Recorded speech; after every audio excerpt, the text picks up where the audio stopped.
इस बीच अमेरिकी राष्ट्रपति ट्रंप ने यूरेशिया क्षेत्र के देश आर्मेनिया और अजरबैजान के बीच शांति समझौते की घोषणा कर दी।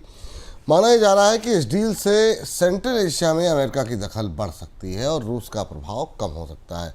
दोनों देशों के बीच हुई डील के तहत अमेरिका को 99 साल के लिए दक्षिणी आर्मेनिया में जंगेजुअर कॉरिडोर मिला है, जिसे अब Trump route for international peace and prosperity यानी TRIPP कहा जाएगा।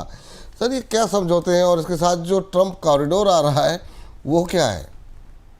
यह भी बड़ा दिलचस्प फैसला है। सेंट्रल एशिया की बिसात पे अब अमेरिका भी पहुंच गया है। उसे आप एक शतरंज की बिसात मान लें, एक तरफ चीन है, दूसरी तरफ ईरान है, तीसरी तरफ रूस है और चौथी तरफ अमेरिका है। अमेरिका को अभी तक सेंट्रल एशिया में बड़ी दखल नहीं मिल रही थी, क्योंकि पूरा का पूरा जो भौगोलिक रूप से बंद इलाका है, इस इलाके में चीन का दबदबा था, ईरान और रूस का दबदबा था और यही तीन देश मिलकर यहाँ पर नियंत्रण कर रहे थे। तो पहली चीज तो कि आर्मेनिया और अजरबैजान में करीब 40 साल से नगोर्नो कराबाख को लेकर जंग चल रही है और बड़ी हिंसक जंग रही है। इसे ट्रंप ने खत्म करा दिया, दोनों देशों के बीच समझौता करा दिया। दोनों देशों के राष्ट्रपति व्हाइट हाउस में थे, व्हाइट हाउस में उस पर समझौता हुआ। दोनों देशों ने एक दूसरे की सीमाओं को मान्यता दी, दुश्मनी खत्म करने का वादा किया और दोनों आर्मेनिया और अजरबैजान के बीच डिप्लोमेटिक, इकोनॉमिक और ट्रांसपोर्ट रिलेशंस बहाल हो गए। पर यह तो हुई शांति की बात। असली खेल है वो जो ट्रंप कॉरिडोर है। अमेरिका को 99 साल के लिए दक्षिण आर्मेनिया के जंगेजूर में एक कॉरिडोर मिल गया है, जिसे अब ट्रिप कहा जाएगा, Trump route for international peace in that.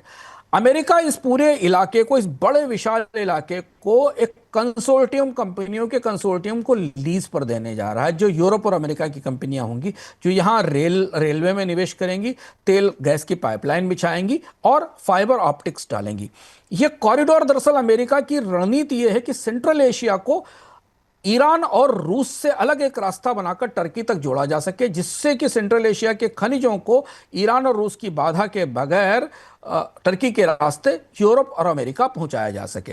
और इसमें डोनाल्ड ट्रंप सफल रहे हैं। डोनाल्ड ट्रंप ने इस इलाके में रूस और ईरान का प्रभाव कम करने की कोशिश की। ये संधि ईरान और रूस भी करा सकते थे आर्मेनिया और अजरबैजान के बीच, पर वो नहीं करा पाए और इसके बदले डोनाल्ड ट्रंप ने एक बड़ी कीमत वसूली है। साउथ कॉकेशस के इलाके में एक बड़ा हिस्सा उन्हें मिला है, जहां पर वो अपनी कंपनियों का निवेश करेंगे।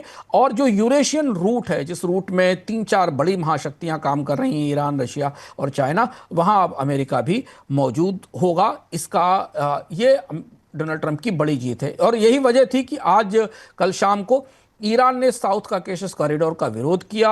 ये कहा कि वो इसे बनने नहीं देगा यहां पर, क्योंकि इससे उसकी क्षेत्रीय ताकत पर और आर्मेनिया और सेंट्रल एशिया के हिस्से में जो उसका दबदबा है, उस पर सीधा असर पड़ेगा। चीन ने इस पर कोई प्रतिक्रिया नहीं की, क्योंकि चीन और अमेरिका के बीच रिश्तों को सामान्य करने की, दोस्ती की कोशिशें चल रही हैं।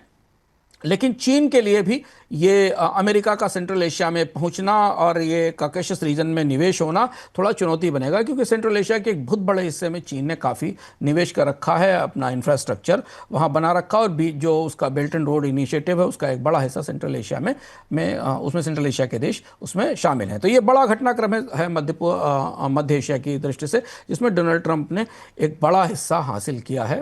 अब ये घटनाक्रम आगे के वर्षों में इस क्षेत्र की राजनीति को प्रभावित करेगा। चलिए, अब सर लास्ट सवाल इसमें यह है कि ट्रंप की स्ट्रेटजी, ट्रंप की रणनीति इस पूरे समझौते में क्या दिखाई दे रही है आपको? 3 चीजें। मध्य एशिया में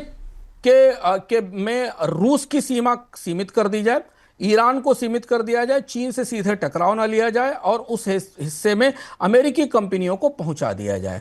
दूसरी चीज है कि इस इलाके में बहुत सारे रेयर अर्थ मिनरल्स हैं, लिथियम है, गैस है। इस हिस्से के जो नेचुरल रिसोर्सेज जो मिनरल्स हैं, सेंट्रल एशिया के मिनरल्स सब दुनिया की सारी बड़ी महाशक्तियों के निगाह में उसे लिया जाए। पर विपुल जी, इसमें सबसे बड़ी दुविधा यह थी कि सेंट्रल एशिया में जाने के लिए या तो आप रूस के जरिए जाते या ईरान के जरिए जाते। इसीलिए यह कॉकेशस कॉरिडोर बनाया गया, जो रूस और ईरान को छोड़ते हुए सीधे टर्की से जोड़ता है। और इसीलिए डोनाल्ड ट्रंप ने आर्मेनिया और अजरबैजान के झगड़े में दखल देके, मध्यस्थता करके यहां शांति कराई है। तो ये कूटनीतिक तौर पर डोनाल्ड ट्रंप का बड़ा दांव है सेंट्रल एशिया की बिसात पर।